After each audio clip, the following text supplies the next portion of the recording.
আসসালামু আলাইকুম, সবাই কেমন আছেন? আশা করি ভালো আছেন। আজকে আপনাদের সঙ্গে শেয়ার করব আটা দিয়ে তেল পিঠা তৈরি। সেজন্য প্রথমে একটা মিক্সিং বোলে নিয়ে নিব 1 কাপ আটা। এখানে আপনারা চাইলে ময়দাটাও ইউজ করতে পারেন।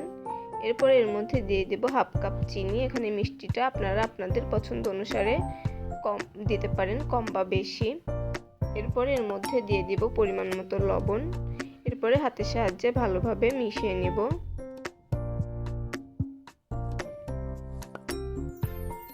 এখানে ব্যাটারটা আমি হাত দিয়েই তৈরি করব।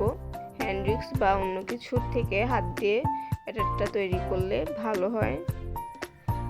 এরপরে ফুটন্ত গরম পানিটাকে ঠান্ডা করে নেব, হালকা কুসুম গরম ভাবে ঠান্ডা করে নিয়ে অল্প অল্প করে পানি দিয়ে একটা ব্যাটার তৈরি করে নেব। হাতের সাহায্যে একটু ফেটিয়ে নিব, ঠিক আমি যেভাবে করছি। ব্যাটারটা রেডি হয়ে গেছে। ব্যাটারের ঘনত্বটা দেখে নিশ্চয়ই বুঝতে পারছেন যে ঘনত্বটা ঠিক কিরকম হবে।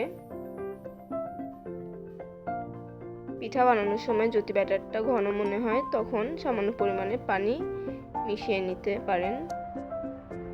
এরপরে পরিমাণ মতো তেল গরম করে নিতে হবে। তেলটা ভালোভাবে গরম হয়ে গেলে অল্প অল্প করে ব্যাটার তেলের মধ্যে দিয়ে দিতে হবে।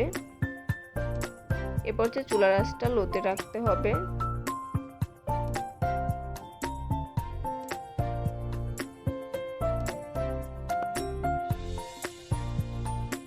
পিঠাটা উল্টে পাল্টে ভালোভাবে ভেজে নিতে হবে।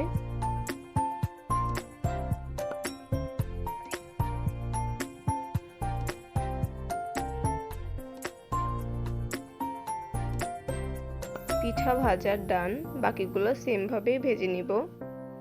রেসিপিটি ভালো লাগলে লাইক, কমেন্ট, শেয়ার করবেন। চ্যানেলটি সাবস্ক্রাইব করে পাশে থাকার অনুরোধ রইল।